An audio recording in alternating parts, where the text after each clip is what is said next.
Oh wow, what a nice shot you have here. How about adding a medieval statue and also an AI-generated title on the grass? Oh yes, this looks nice.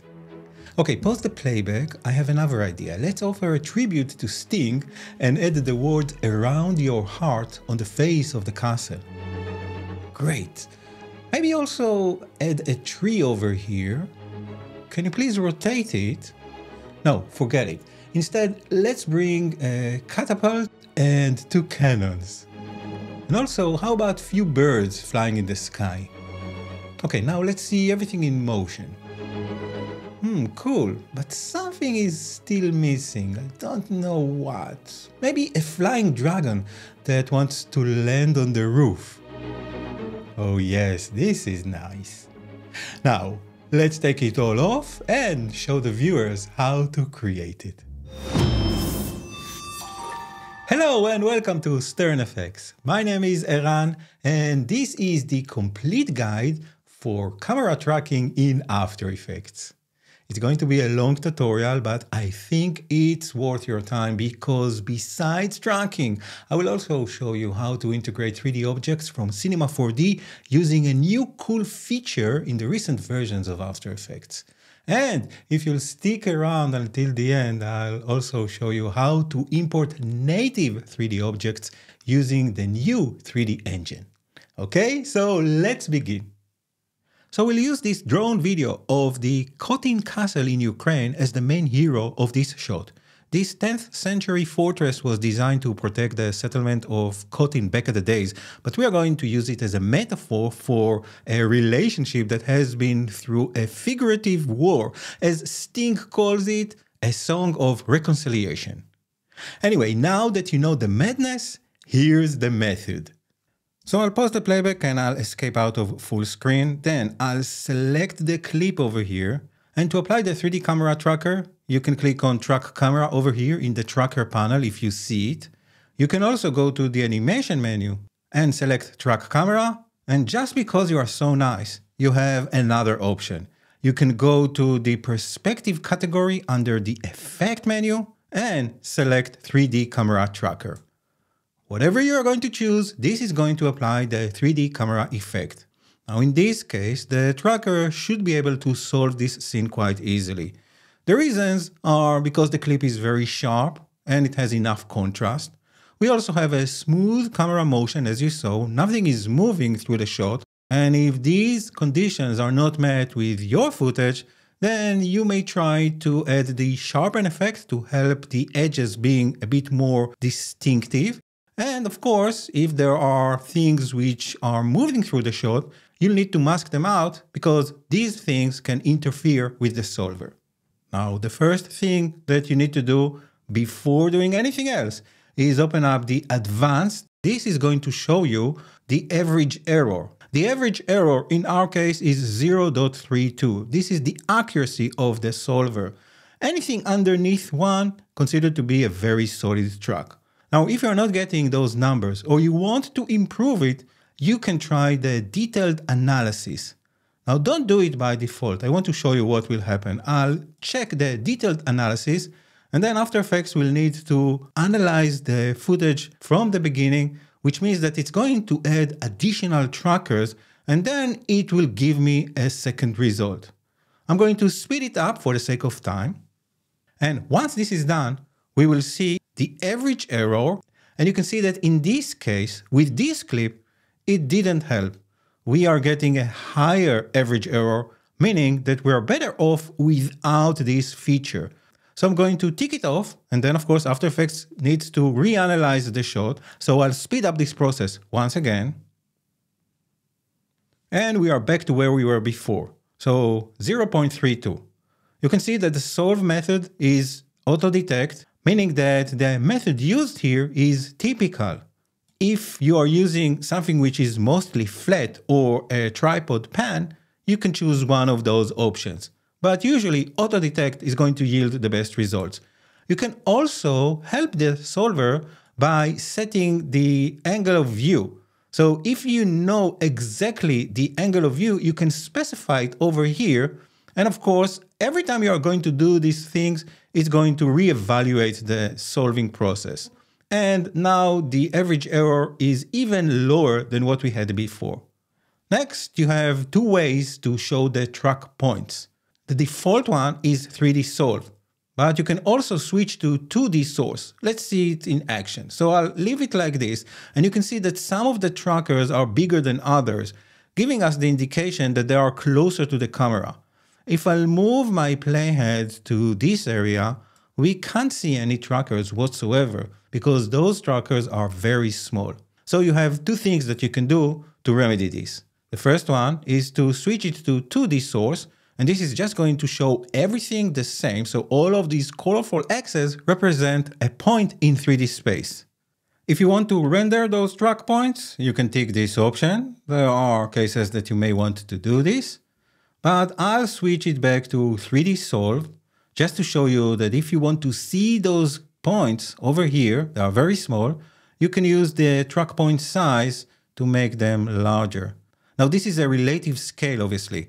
So if I'll go to the beginning, we can see that the trackers at the start of the shot are becoming even bigger. So this is something that you can change to identify where the trackers are and to put them to good use. So let's do just that. First, I'll right click on this option and choose reset to bring them back to 100%. And since I'm here at the outset of this clip, I'm going to hover on top of the ground here. And when After Effects is going to see at least 3 trackers, it's going to identify a target between them. And this is what it does. Basically, it triangulates between 3 trackers, or at least 3 trackers, to create a synthetic camera for you. If you want to average more trackers, you can hold down Shift and you can marquee, or lasso I should say, around several of them. And this is going to average between the furthest one and the closest one and displace the target according to that. If you want to check it, you can click in the middle of the target and you can move it back and forth just to verify that it is indeed in the correct place. So the next thing that we want to do is right click on the target and choose this command, set ground plane and origin. In other words, we are letting After Effects know where is the middle of the composition.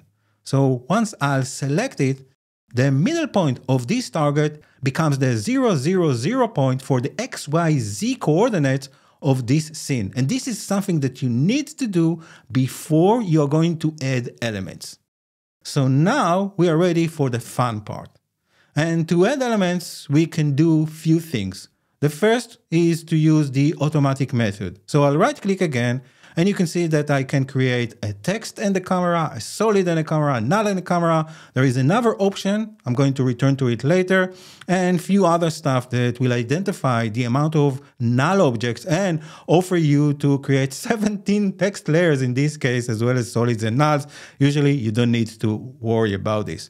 So in my case, I'm going to select create null and camera. And this is going to create an invisible object, a null object over here in the middle of the target. If I'll click on it, you can see how this works. And if I'll move my current time indicator, you can see that this one is tracked to the scene. And it's actually, if I'm going to press P, has the 0, 0, 0 point that we've just set. All right, I'm going to use it for my title placement. So I'll press return and name it title null, and then I'll return to the project panel. I'll open up my source files where I have a few files that I'm going to use throughout this tutorial. The first one is a title that I've created using Firefly. So this is the Adobe AI text engine that can generate titles or anything else that you want basically from a prompt. In this case, I'm using grass and marble to create this one. It's a little bit bigger than what we need. So I'll press S to scale it just so you can see. And what I want to do is attach this title to the null that I've created. Because I want the letters to touch the edge of the grass, I'll switch to the anchor point tool, and then I'll start to drag the anchor while holding down Command here on the Mac or Control on Windows, and this is going to align it to the edge of the frame. Actually, I'm going to let go and just align it to the edge of the R over here. And this is going to make sense in a moment. For now, I'll switch back to the selection tool, convert this layer to a 3D, and After Effects is going to place it in some very arbitrary place on screen. But we know exactly where it needs to be, on top of this title null. So to connect both of them, I need to make sure that I can see the parent and link column. If you can't see it, right click over here and choose it from the columns list. I can see this, so I can hold down Shift and use the parent pick whip and drag this to the title null. And this is going to make sure that it is sitting exactly on top of him, using the same coordinates. Now I'm going to close this guy and open it once again so I can see all the transformation controls. I'll change the X rotation first to 90 degrees, maybe I think even more, so I'm going to eyeball it. Let's go with 100. And then I can scale the title down and notice that everything is happening from the anchor point that I've modified, which is going to make sure that the title is going to stick to the ground. So if I'll press spacebar, you can see how this works. Very, very nice. And of course, we can scale it further if there is a need. But for now, I'm going to show you how this works when you want to add text, which is a little bit different workflow. To create the text, I'll move to the end of the composition because I want to attach the text to the castle wall over here. So I need to reselect the layer that has the 3D tracker camera effect, which is this one. And then I'll go to the effect controls and select the effect itself to show us all the tracking points. Now, obviously I can't see them, so I'll use the track point size and make them a bit bigger. All right, something like this should work. And then I'm going to hover on top of the side of the castle until I see the desired target. As before, I can lasso around few trackers over here, and After Effects is going to average them. So this is the target that I want to create, and I want to scale it. Now we can set the target size from here, so we can make it bigger. Or if you want, you can hold down Option or Alt right in the middle of the target, and you can scale it directly from the canvas. Now this is important because the text that I'm going to create for this target is going to be created based upon the target size. And to illustrate how this works, I'll right click in the middle of this target, and this time I'm going to choose Create Text. I'll double click on it to select all the characters and edit the text. You can also see the font that I'm using over here in the Properties panel. Anyway, I'm just going to type in the words around your heart while holding down Shift, so everything is being capitalized. And then I'll click on the text to accept it. All right, I'll switch back to the selection tool, and then I'll press S to scale the title. I'll hold down Shift, and then I'll scrub this value, and this is going to make my mouse move 10 times faster.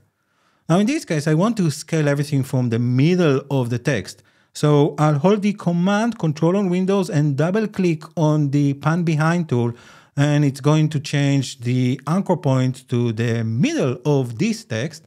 And then I can switch back to the selection tool, make it a bit higher. So I think this looks good. To make it look a bit more believable, I'll close the layer here in the timeline, and then I'll go to the layer menu, and under layer styles, I'll add the bevel and emboss layer style. I'll twirl it down to see the settings. I'll change the size to 8, and then the angle over here, I think this one wants to be something along those lines. Let's zoom in so we can see it a bit better by pressing on the period key. And I'm also going to change the highlight color by sampling something from the castle. So just to show you the contribution of the layer style, this is before and this is after. A bit more engraved look. All right, I'll zoom back, and I don't want the title to be visible from the beginning. I want to give some time for the audience to read first the word fortress and then only expose this guy. So to do this, I'll go to the Effects and Presets panel, and I'll type the word simple and space C, and this should be enough to isolate the simple choker effect. I'll double click to apply it to the layer, and I'm actually going to choke the matte. So I'm going to move it until we can't see those letters. So maybe just a hint of them at the beginning. So let's go with 16. I'll keyframe it over here, and then I'll move the playhead to where I want the title to be fully visible. And then I'll set the chalk matte back to 0. So this is the animation that we have up to now. The word fortress, and then around your heart is appearing on the edge of the castle. Now let's make the title look a little bit more believable by creating a light and shadow catcher. To do this, I'll go to the beginning, I'll select the layer that has the 3D camera tracker effect, I'll click on it, and I'm going to bring back the track point size and the target size to 100% because I want to concentrate on this section over here. So I'll click again between those 3 trackers, and this is going to create a target on the floor. And this floor should be just underneath the title. And now I can right click on it and select Create Shadow Catcher and Light. And this is going to create an invisible plane over here. Just to show you what it does, I'll open its material options, and you can see that After Effects automatically turn this Accept Shadows mode to Only. So basically, this is just going to catch the shadows that are going to be cast from elements over here. So my recommendation is to make sure that the light, the shadow catcher, and the layer that you want to create a shadow on top of will be in the same hierarchy. So I'm just going to bring everything above the layer over here, and you can see that we have some indication of the 3D layer render order that After Effects is giving us. So when we are seeing this thing, it means that everything underneath light 1 and up to the 3D tracker camera is part of the same group. Our text is not. And the reason is that I've used layer styles, which are breaking the 3D order. So again, you can do something similar with effects if you don't want to break the render order, but this is something to bear in mind. So now that we know that our setup is going to render correctly, I'll select the light that was generated automatically for us, hold down Shift and parent it to the title itself. And this means that the light and the title are occupying now the same 3D space. And now I can press P, which is going to show me the light's position. And I can drag it. Let's start with the Z value. And by the way, I'm holding down Shift, so the light is moving much faster, maybe also up. And I still can't see any shadows on the floor, so nothing is being catched here. And probably the reason is that you need to select the layer that you want to cast shadow, and then open up its material options and switch the cast shadows to on. And now if I'll move my playhead, we can see the shadow on the floor, or actually on the grass. So I can return to the light, and I can raise it up as well as take it to the side, and also change its Z placement, trying to mimic what I'm seeing on the grass here. I may need to also select the shadow catcher layer and change its position. Let's press P to show the position of this layer. Again, I'll hold down Shift and I'll move it so the shadow is not going to be clipped. So I can move it more if I want to, just trying to match it with what I'm seeing over here. But as you know, in real life, when we are seeing shadows on top of other areas that has shadows, everything should be merged together. So this doesn't look right. I'll move it a touch to the left. And now I'll double click on the light, making sure the preview check mark is turned on. And now I can lower the shadow darkness until it is more or less matching the shadows that I can see on the frame. And I'll compensate by raising the shadow diffusion. So it's not going to be perfect in terms of realistic shadows due to the fact that those shadows are not going to be merged together. We are adding one shadow on top of the other one, but I think it will really help to make the text connect with the scene. So just to show you, this is without the shadow and this is with the light and the shadow on the floor. I'll need to preview it so you can get a sense of how this looks when it moves. And I think this helps to make the title look more integrated into the shot. But now I want to show you something really cool. I'd like to show you how you can bring 3D objects and make them work with the camera that we've created. So for that, I'll bring back the project panel and I'll drag this thinker.c4d file to this composition. Now I got this model from sketchfab.com, but you can use any model you like. All you need to do is bring it to Cinema 4D and then save a C4D file. Next, what I'll do is change the renderer from viewport draft to current, so we can see this statue in its full glory. And then I'll switch the camera from the Cinema 4D camera to the comp camera. And now we can't see this model anymore because it still uses the Cinema 4D coordinate system. However, if you're using the latest version of After Effects, you have this really cool thing here. Under the object list, you have everything that you got inside your Cinema 4D file, and this is why we are using the C4D version of this.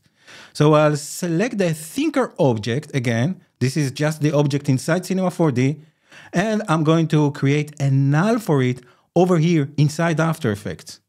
Next, I'll return to the Coat and Castle comp. This is the layer that has the 3D camera tracker. I'll select it, and then I'll select this tracker, right-click on it, and create a null. I'll rename it Thinker Null after the name of the object, and then I'll select the C4D null layer that was created with the CINEWARE effect, hold down Shift, and then use the parent and link pick whip to parent it to this null. And this now brings the object over here. Now it's very tiny. So what we need to do is select the C4D null, then press S and just scale it. So I'm going to guess 2500. I think this works, maybe even lower. So let's go with 2000. And then I'll press Shift R to show us the orientation and rotation. And because this is a 3D object, of course, we can rotate it. We can look at it from a different angle. So let's go with maybe something like this. And then I'll press Shift P to also add the position properties. And I can move this statue using the X position. So it won't completely block the title that we have here. Maybe just a touch. So something along those lines should work quite nicely. And now if I'll scrub the timeline, you can see that this object now obeys the vanishing point of the After Effects camera, meaning it reads the same coordinates thanks to this wonderful system that we have with the newest version of the CINEWARE effect. And just to show you another example, I'll go all the way to the end over here, return to the project panel, and I'll grab this tree that I have. Again, by default, it will render with the Cinema 4D camera. So I'll change it to the comp camera. And in this case, I don't even need to select it from the object list and create a null object for it. So it's actually working automatically. And of course, this is depending on how you set it up inside Cinema 4D. So I'll switch the render to current. And since this is a regular layer, like any other layer in After Effects, I can apply effects to it. So for example, if I want to color correct it, let's go to color correction and apply the curves effect. I'll switch to the red channel and I'll make this tree look a bit more in line with the temperature that we are seeing underneath. So I think I also need to work with the gamma of the blue. And of course, I can return to the RGB curve and lower it just a touch to make it a bit more contrasty. We don't need to worry about shadows here due to the fact that everything here is with shadows already. So let's go to the beginning and preview what we've managed to create so far, and I think it looks quite nice. Now there's another touch that I want to quickly show you that I'll add to this, and this is something that I'm doing almost every time when I'm working on landscape things like this. I want to add some life. There's nothing here to indicate that this is a natural scene. So to add some life to this nature, I'm going to clear the search over here, and I'll also go to the beginning, and then in the effects and presets, I'll type in the word bird. Now, I'm going to use a preset that I'm using for many years now. I'll do it very quickly. Let me know if you want me to dedicate a full tutorial and show you how I created this. But what I'll do now is make sure nothing is selected and double click on this. This is going to add a shape layer over here. I'll rename it quickly bird, and I'll change the fill color to black. I'm also going to brush down on most of the layers except of the 3D tracker camera, as well as the video underneath. So now if I'll play the video, you can see that I have this eagle-shaped silhouette that I've created and animated using shape layers. What I want to do is make this guy fly over here on top of one of the towers and also attach a few friends, so there will be a flock of birds here. So to do this, what I'll need to do first is select the layer that has the 3D camera tracker. I'll click on the effect to make it active. I'll go all the way to the end, and then I'll make the track point size bigger so I can see them. And I'm looking for something on top of one of the towers. So maybe this one is going to work. I'll right click on it and choose to create a null. All right, I'll reset it back to 100, and then I'll immediately name this bird's null. And then I'll select the bird layer, convert it to a 3D layer. It's going to disappear from the scene. However, I'll do the same trick that I did previously, holding down the Shift key and parent it to the bird null layer, which I misspelled. So since I'm compulsive, I'm going to fix my error. And then to see what I'm doing, I'll go to the View menu and uncheck Show Layer Controls. This is just going to show us what we have over here. I'll press P to isolate the position of this bird null, and I'll raise this bird so it will be above the tower. I'm also going to select the bird itself, press S, and scale it just a touch. So if I'll move, let's say, over here and press spacebar to preview, we have a chopper-like bird that is flying on top of this roof of this tower. All right, let's animate it quickly and create few extra birds. So I'll go to the end, and then in the effects and presets, I'll clear the search here. And from the behaviors, I'll double click on drift over time. And this is going to apply this expression over here. The bird now is in a very strange location over here due to the direction of this drift over time. So I'm just going to make it fly towards the edge of the screen, the left edge that is, and then I'll preview it from here. You can see how this works.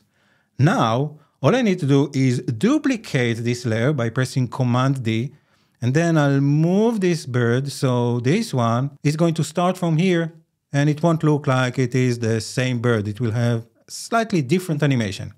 I'll expand the layer so it will reach the end of the timeline, and then I can press S and maybe even scale this guy, as well as P, and this is going to allow me to change the position. So now we have those two birds flying, and we can of course duplicate as many as we need. So I'll press Command D again to duplicate another one. Again, I'll move it so it won't look as if it is the same guy. And then I'll repeat the same steps that I showed you. So pressing P to show the position, maybe change its position in terms of X to be in front of the pack. And then I'll press Shift S so I can see also the scale. And I can enlarge this bird to make it a bit bigger or smaller, depending on how you want to create it. And if I'll go to the beginning and preview the animation, you can see that this really helps to make this scene more natural and believable. And again, if you want me to explain how I've created this shape layer animation, let me know in the comments below. But for now, I'm going to turn on all the other layers. I'll go to the beginning, I'll maximize the composition panel, and I'll preview the result. So these are all the elements combined together to a single shot. It all works thanks to the 3D camera tracker effect. Now remember that this effect expects to see only the camera motion. So if there are things moving in the shot, you may need to mask them out before applying this tool. It's a great effect that works automatically and managed to solve more than 90% of the shots that you are going to throw at it. But it is some sort of a black box tool that doesn't offer too much manual adjustments. So it may need some help from you depending on the clip that you are feeding it. Now, before we'll wrap things up here, I want to show you a glimpse to what's coming up in the near future. Maybe this is already available on the version that you are using depending on when you are watching this tutorial. And this is the ability to work natively with 3D objects inside After Effects. So to show it off, I'll switch now to the beta version where I have the same scene open, but this composition uses the 3D objects without the CINEWARE effect. This means that now we have a unified 3D space where all the layers can interact with each other and respond to lights and shadows. It also renders much faster and allows you to extrude 3D text with per character animations. So feel free to test it yourself by downloading the beta version from the Creative Cloud app. But this is it for this one. Thank you so much for sticking until the end. I know this was a very long one. So hopefully these workflows and techniques will help you in your own work. I now release you to listen to the last track from The Dream of the Blue Turtles. See you again soon.